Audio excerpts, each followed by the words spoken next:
अरे मग ज्या आमच्या भूमीला महापुरुषांचे पदस्पर्श झालेले, जिथे देवाच्या लीला घडलेल्या आहे, मोठा इतिहास या भूमीला साधू संतांचा आणि भगवंताचा लाभलेला आहे, त्या भूमीला सुद्धा नतमस्तक होण्यासाठी इथला हिंदू गेलाच पाहिजे आणि त्यासाठी तीर्थयात्रा या काढल्याच पाहिजे.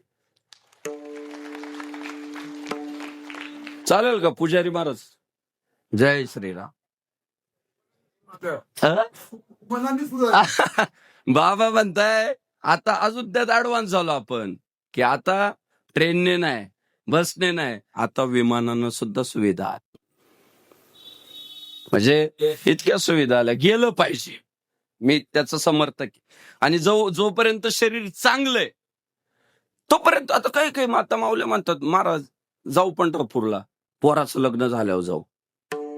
पोराचं लग्न झालं पण याचे गुडघेच गेले ना. काही म्हणतात रिटायर झाल्यानंतर जाऊ. रिटायर झाले पण शरीरच साथ देत नाही, राहायला परमार्थ ते गरजेचं आहे.